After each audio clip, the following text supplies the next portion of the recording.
Kiyoshi, when did you first get involved in martial arts?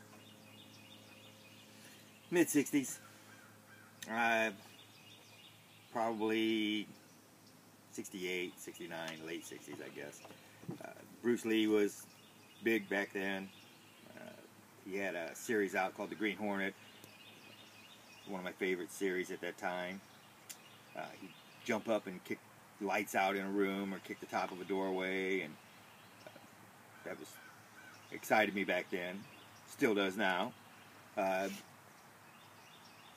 He had a nunchaku fight scene in one of his movies, and I was really taken by that.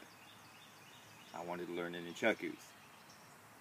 I always wanted to do karate, but I was afraid. I didn't know what I didn't know. I was afraid to go into the dojo, afraid I'd go in there and get beat up, thrown around, or afraid that I wouldn't be able to learn everything that they're learning.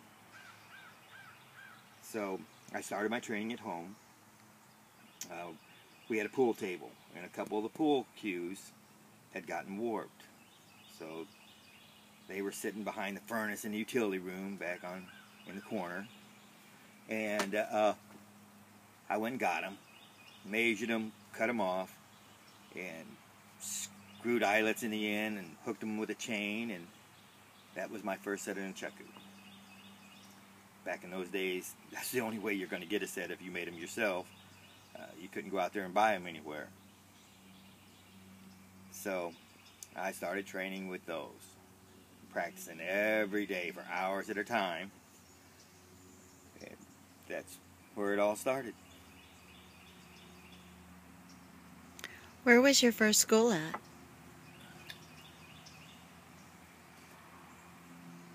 My first school was probably the one in my garage.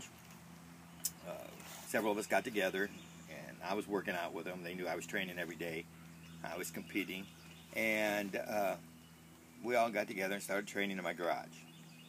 It helped me in my competition because I had people to train with, and it helped them, and I passed on what knowledge I had learned over the different styles and the different years that I had trained with them.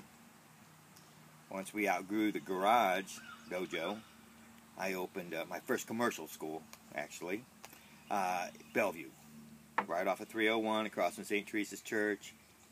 We were down there for a few years. Kind of outgrew that school, I guess. I opened satellite schools, had them at Silver Spring Shores Community Center, 2-year health spa. We had the entire upstairs over the weight room at one time. That was another dojo. Marion Oaks Community Center, and other little locations like that.